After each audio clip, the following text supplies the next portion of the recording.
Ipinakilala din ni Wade sa akin ang super gwapo niyang papa. Tahimik ang pamilya niya, lalo na ang kanyang papa, at mukha namang seryoso at istrikta ang mama niya. Saan ba kayo nagkakilala ni Wade? Tanong ng mama niya sa akin.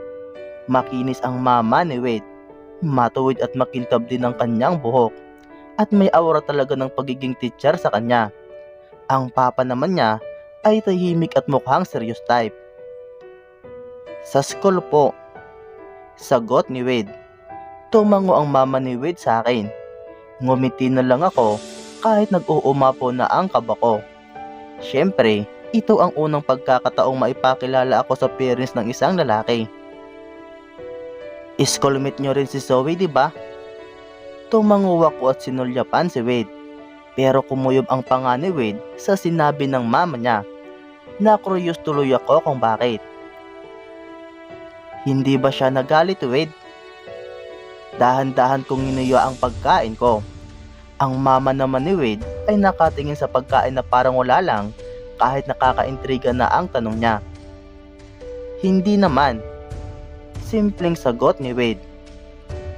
Scholar ka din ba doon, iha? Para akong nakalunok ng sandamakmak na bato sa tanong ng mama ni Wade. Hindi po. Pinagtuunan pa ako lalo ng pansin ng mama ni Wade. Ibig sabihin nagbabayad ka ng tuition? Opo. Marahan siyang tumango. Anong trabaho ng nanay at tatay mo? May negosyo po sila. Agad na sagot ni Wade. Tinignan niya ako at nagkibit balikat siya. Para ulit akong nakalunok ng mga hollow block. Halika Rina, hayaan mo muna si Wade sa labas. Sabi ng mama ni Wade habang nagliligpit ng gamit. Si San at ang kanyang papa ay nanonood ng TV habang si Wade naman ay abala sa pagpapakain sa mga manok sa labas. Nakita ko pang nagtaplis siya. Nakita siguro ng mama niyang tinignan ko siya kaya agad niyang kinuha ang atensyon ko. Opo. Kahit na marami kaming katulong sa bahay, may alam pa rin ako sa pagliligpit ng misa. Ang mama naman ni Wade ang naghugas ng plato. Kaya ang ginawa ko ay pinunasa ng misa. Pinanood niya ako at nakita kong tumaas ang kilay niya. Sobrang kaba ko na kahit sanay naman ako ay nahuhulog ko yung mga tira-tira sa sahig. Ama na, puso. Masyado kang tense. Hindi ka sanay sa gawaing bahay? Tanong niya. Nagluluto po ako pero hindi gaanong naglilinis. Tumango siya at tinignan ng platong sinasabunan. Ako yata ang sunod na sasabunan dito. Naipakilala mo na ba si Wade sa mga magulang mo? Hindi pa po. Pati kaluluwa ko lumipad na sa kaba. Nauutal na ako. I see. Hindi ko alam kung gaano mo nakilala ang anak ko. Pero sasabihin ko na sa'yo. Maraming naliling sa kanyang babae dito. Alam ko po yon. Simpleng sagot ko. Nagsasabon pa rin siya ng mga plato. Alam mo na, mahitsura, matalino, musikero, tsaka magaling mag-football. Maraming nahumaling sa kanya. Itong anak ko, mapusok, kaya pinapatulan. Sumulyap siya sa akin. Para bang naghahanap siya ng butas sa akin. Kahit naman sa Manila, ganon din siya kung makaapekto sa mga babae. Tumango ulit ang mama niya. Okay lang ba sa'yo yung mga nakaraan niya? Oo naman po. Binaba niya ang basong sinasabunan niya at hinarap ako. Sa totoo lang iha, hindi ko inakala na mabilis siyang makakahanap ng babaeng tulad mo. Matayog ang mga pangarap niya. Matalino siya, kaya kaya niyang mangarap ng malaki. At wala sa utak niya ang pag-ibig. Puro lang siya, alam mo na. Nagkibit balikat siya. Kapusukan. Tumango siya dahil sa nagtatakang reaksyon ko. At open kami sa mga bagay na ito. Tapos, ngayong nalaman kong mayaman ka, Hindi kaya mahuhusgahan siya sa pamilya nyo? I mean, hindi naman sa sinasabi kong nanghuhusga kayo. Umiling ako. Hindi naman po.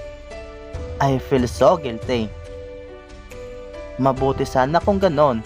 Alam mo na, probinsyano. Tumawa ang mama ni Wade. Ilaw din akong ngumisi. Close pa rin ba sila ni Zoe? Tanong ng mama niya at nagpatuloy sa paghuhugas ng mga pinggan. Hindi na yata masyado. Ganon ba? Opo, yun ang pansin ko. Iwan ko kung alam mo o dapat ako ang magsabi sa iyo nito.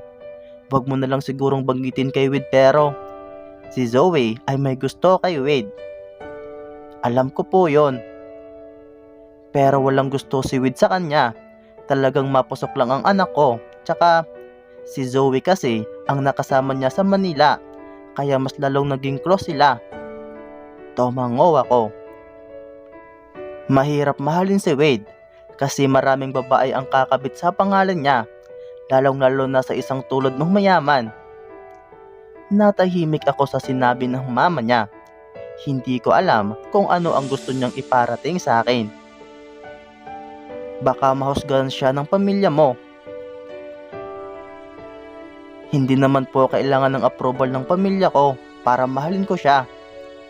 Simple kong sinabi. Ngumisi at tumango ang mama ni Wade sa akin. Arina! Dinig ko ang pagtawag ni Wade sa pangalan ko. Sige, puntahan mo. Sabi ng mama ni Wade. Nabunutan ako ng tinik nang lumabas na ako ng bahay nila. Napabuntong hininga ako. Kahit hindi naman ako pinagalitan o tinarayan ng mama ni Wade, nakakadrin pa rin ang mga sinabi at tanong niya. Tignan mo. Sabay turo ni Wade sa malawak na palayan sa kabilang banda ng bahay nila. Nakita ko ang mga manok sa gilid niya. Pakalat-kalat sila at malayang nagkakalakad-lakad kahit saan. Sarap ng hangin dito. Sabi ko at nag-iwas ng tingin sa katawan niyang nakabalandra. Halos bumaba na rin ang pants niya. Kitang-kita na ang boxers niya dito. Uy Wade. Tumayo ako sa baybay ng rice field. Lumapit siya sa akin. Kahit 1 metro pa ang layo niya, ay ramdam ko na agad ang init ng katawan niya. God, why is he sexy and hot? Oo nga, ang sarap. Naramdaman ko ang mainit na hininga niya sa tenga ko. Naalala ko kaagad yung nangyari sa Kalisa. Yung maiinit na halik niya. Yung muntikan niya ng pagtatanggal ng damit ko. Naramdaman kong pumupulupot ang maiinit niyang braso sa balikat ko. Niyayakap niya na naman ako galing sa likuran. Arina, dito ka na lang tumira. Anya. Ha? Uminit ang pisngi ko at agad na kinabog ang puso ko. Paano ang Manila? Ang pag-aaral mo? Ang pangarap mo? Ang banda? Iwan ko. Humalakhak siya. Sumulyap ako sa mukha niya ngayon ay nakasandal sa balikat ko. Nakita kong nakapikit siya. Parang nakalimutan ko na ang lahat. Anya.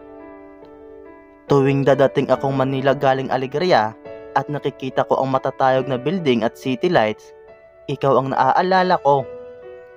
Mas lalong humigpit ang yakap ni Wade sa akin. Lalo ko tuloy naramdaman ng abs niya. Nanigas na naman ako sa kinatatayuan ko. Humalakhak siya at bumulong sa tainga ko. Baguhan. Hinampas ko ng marahan ng braso niya. Anong baguhan? Tanong ko. Naaakit talaga ako tuwing nakikita kang nagbablush o di kaya ay naninigas sa kaba. Naaakit talaga ako sa'yo kahit anong gawin mo. Wade. Humalakhak ulit siya. Paano kaya ito? Ayokong may mangyari. Pero lang niya, sobrang naaakit ako. Nanginginig ang mga labi ko sa pinagsasabi niya. Wade. Marahan kong sinabi. Kahit paraan ng pagtawag mo sa pangalan ko, naakit ako. Ano na ba itong nangyayari sa akin? Diyos ko po, anong pwede kong gawin para di siya maakit sa akin? Ang galing mo talaga. Hindi kaya puro kamanyakan lang yung nararamdaman mo para sa akin? Kung kamanyakan lang ito, sana dito lang. Diniin niya ang sarili niya sa akin. Pero bakit pati dito? Kinuha niya ang kamay ko at nilagay sa dibdib niya. Naramdaman ko agad ang kumakabog na puso niya. Marahan nung una, pero unti-unting bumilis at lumakas. Ngumisi siya at hinalikan ang leeg ko. Naramdaman ko agad yung kuryenteng bumalot sa katawan ko.